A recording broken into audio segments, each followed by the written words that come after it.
bosses, you're welcome to my channel once again. If you're one of my regular bosses, thank you so much for joining me.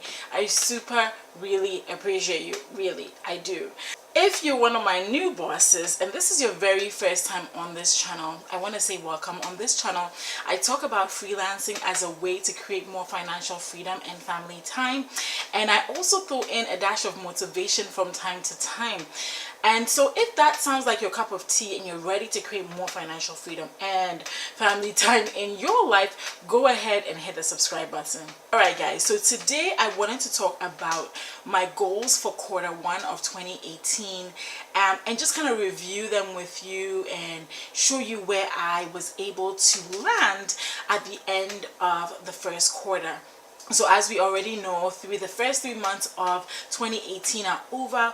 Today is April 2nd, 2018. It's about 11:35 p.m. so we're just a few minutes from April 3rd. And April is always a good month because it's also my birthday month, so I'm super excited about that. But it also gives me a chance to review the first quarter and see where I landed and see how I can improve in the next quarter. Beginning of the year, I actually got a book by Hyatt that's called Best Year Ever, and I'm going to link that book down below in the description, and I really think you should get it. And that book was really instrumental in teaching me, how to set goals and how to set realistic but challenging goals, and also how to take steps to reach those goals. And so after reading that book, I sat down and I wrote down 10 specific goals that I wanted to achieve by December 31st, 2018. Now, with each one of those goals, of course, there are different steps to them, right? And so, for instance, one of my goals is to grow my YouTube channel to 10,000 subscribers by the end of 2018, by December 31st, 2018. Now, there are different steps I'm going to have to take to get there. If I set that goal and I just sit down and I never film a single video, I'm not even going to move the needle an inch, right? But if I start putting out videos and start promoting them actively and start interacting, then yes, I'm getting closer to that. And so every single month I would write down goals I wanted to achieve during that month that will move me closer and closer to the goals that I want to achieve by December 31st, 2018. And so far so good. There's some of the goals that kind of fell by the wayside, absolutely, and I'll share some of my failures with you. But I'm super happy to tell you that I am slowly but surely moving towards those goals. And I'm very positive that by December 31st, 2018, I would have reached most of the goals on my list. Alright, so first and foremost, one of the goals that I set for myself was to raise my credit score to 700. For most of 2017, my credit score kind of hovered around the 600 range, really low 600s. There was even a time it dipped into the high 500s, not good. And it wasn't because I wasn't paying my bills on time. I was definitely paying my bills on time, but I had a high balance on my bills, and so because of that, it was saying that the credit to debt ratio was really high, right? So you want to make sure that you're using only about 30% of your credit in order for your credit score to be good. And I was like in 50 or 60% usage of my credit, and so I decided to really cut back on the usage of the card and also to make higher payments on the card so that I would bring that usage percentage down. And indeed, when I did that and was able to close that gap, I did see my credit score jump. And actually, I'm happy to say that as I'm speaking to you, the goal was 700. I'm at 684, so I'm just a few points removed from reaching that 700 goal, and it's just the first quarter of 2018, and I'm looking forward to keeping it in the 700s for the rest of the year and for the rest of my life. I just want to say this, that I'm not a big credit card user. I know that there are a lot of people out there that talk about the benefits of using a credit card and the airline miles and certain rewards that you get, and I totally am on board with that. I'm just really averse to debt. I don't like owing people. I don't like owing companies. I don't like owing anybody. So I'd rather not be in debt it. I understand some people use it and then pay it off immediately. You know, different strokes for different folks. If that works for you, hey, go ahead. But my goal really was to get to 700, and I'm at 684, and I'm super excited about that. Another goal that I had was to read 20 books by December 31st, 2018. And I'm kind of on track with that. I would say that this quarter, I probably read or listened to about 4 books.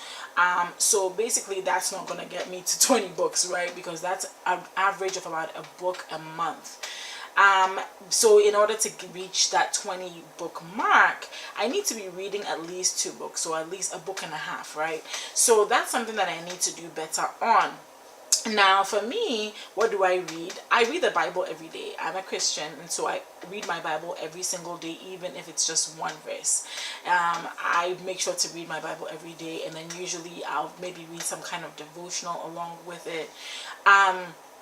But in order for me to build my business, in order for me to also, you know, build a certain business acumen, I have to read business books. I have to read books that help me develop personally as well. And so I do spend some time reading business books, but I don't always have all the time because I still have a full-time job, and this is still a side gig for me. So sometimes it's really hard to get that reading in, but I'm finding that with audiobooks, with audiobooks, it's really becoming easier for me to consume more books because I can just put my earbuds in and listen to the book as I'm in the grocery store, as I'm in the car, you know, as I'm cooking, as I'm cleaning, you know, as I'm doing chores at home. I can listen to an audiobook, so I don't have to just, you know, sit down and read a book physically like that, although I do prefer to do that. So yep, that's where I am with my books. I'm very sure that I'm going to hit the 20 books by December 31st mark. I just need to gather more momentum and get those books read so that I can be up to par with that goal. I can be done with that goal by December 31st, 2018. Another thing I'm super excited about is how much money I was able to make with my business in the first quarter of 2018. Now, sometimes people are looking for, oh, how much did they make? 10,000, they make 5,000, and those numbers are wonderful and great, and I'm still yet to get there. But in this first quarter, I did make a total of $4,770.31 from January to March, and this only includes payments I actually received. So sometimes what happens is that you bill clients, you may have affiliate payments, you may have earned money in a particular month or quarter that you haven't been paid. I never account for that when I'm doing my accounting. I only account for what I have actually received, and I count the money I received in a particular month for that month, not necessarily money I earned in even if I earned the money that previous month. I count it only when I get it. I hope I made sense with that. So this is just counting the money that I absolutely received into my account. Okay, just a little shy of $5,000, and I'm super grateful for that, especially since I'm still doing this on a part-time basis, and this is completely a side gig that I do at night and on the weekends. I'm very grateful for that. My goal really this quarter was to hit around $3,000 for each month. I almost hit that in February. February was my highest earning month. I almost hit that, but for the month of January was kind of slow. I started out a little slow, made a little bit of $1,000 in side income.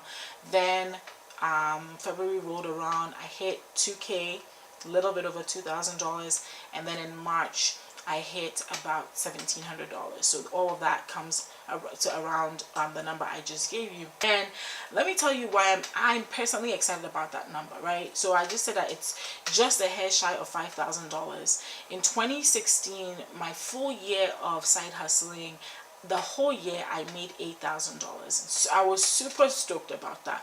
Making $8,000 extra, that's like giving yourself an $8,000 raise. Most of the time in regular 9-to-5 jobs, if you get a raise, it's like a 2% raise, right? So if you're making $50,000 a year and you get a 2% raise, that's basically you're getting maybe what, $1,000? extra, right, for a whole year's worth of work. And so basically I gave myself a really big raise of $8,000 by side hustling in 2016. And to think that just 2 years later I've made more than half of that amount that I made in all of 2016 in just a quarter, that is exciting to me, because what that tells me is that I've grown, I've increased my skill, I've increased my speed of work, and definitely increased certain things that are more passive sources of income. And for me, that's super exciting. And so as I sat down, because sometimes it's easy to get too caught up in how much we didn't make or how much we made, but when I think about just 2 years ago, right, the whole year I made 8,000, and this is just the first 3 months of 2018, and I already hit almost 5K. That's exciting to me. Inside income, that's super exciting to me, and I'm gonna take that win. I'm not gonna even be shy about it. I'm super gonna take that win. All right, and another goal that I'll share with you was that on this channel I wanted to hit 10,000 subscribers by the end of the year. Obviously, I'm right now around, when I checked just before I filmed this, I was just around 324 subscribers. And let me tell you, I am grateful for each and every one of you that subscribes to this channel, every one of you that takes the time to watch my videos. I've had some of you write to me and tell me that you really appreciate my videos, and that my videos are the ones that you watch here on YouTube. Let me tell you something, I am so grateful for that. I'm super grateful for that. I mean, I don't have the words, but I'm very, very grateful for that. And if you're watching this, know that I really appreciate you. I think sometimes we get really caught up in the numbers, right? 10,000 subscribers is great, and it's definitely going to open up doors of opportunity for me, in terms of trying to work with brands or trying to do some extra things, but I realized that every one of the 324 subscribers on this channel has chosen to subscribe to my channel, right? They took a time to hit the subscribe button, and you take time to watch my videos. And for that, I'm very, very grateful. And I'm not going to be ungrateful and be like, oh, these 324 don't matter, they only matter when the number is 10,000. No, it's 10,000 people are made of individuals that are one person, right? So serving the one person, what if I am successfully talking to the one person that needs this video, and then I've achieved my goal. And I think that's important. But still, the goal stands that I do want to hit 10,000 subscribers by December 31st, 2018. So watch this space. If you find my videos useful, if you find this content, it's not even about me, but if you find this content useful and helpful, and it's helped change your life, and maybe even there's been a tweak in your thinking because of a video you watched of mine, please share this video with somebody. Please tell people about these videos, because I'm putting them out to educate people on how to create more financial freedom and family time, and I think more people need to hear that message. The last goal I'll share with you is the goal I set to write one non-fiction book this year. And I wanted that non-fiction book to center around multiple streams of income, creating more financial freedom and family time. And I want to be done and release that book by the end of the second quarter. So that's the end of June this year. I want to release that book, and so I'll be taking you along on that journey with me of writing and finishing this book up and putting it on the market, and what that's like. So look out for that. But if there's anything surrounding financial freedom and family time and multiple streams of income and freelancing, any questions that you have that you think will be helpful for me to answer in the book, go ahead and leave me a comment below, or send me an email. I'll leave my email below in the description, and you can go ahead and send me an email and let me know. Alright guys, so I hope you enjoyed this video. I just shared with you some of my goals for 2018. It all started out by reading Michael Hyatt's Best Year Ever I highly recommend that book. It's going to be in the description below. And just writing down 10 different goals that I wanted to achieve by 2018, and none of them is overwhelming, but each and every one of them is something that will challenge me and will push me to do better than I did in 2017. If you already haven't set goals for yourself, it is not too late. Every day is a good day to start setting some goals for yourself and working to achieve those goals. So if you like this video, make sure to give it a thumbs up. Make sure to comment below, and if you're not already subscribed, you know what to do. Hit the subscribe button. All right, guys, thanks for joining me. God bless.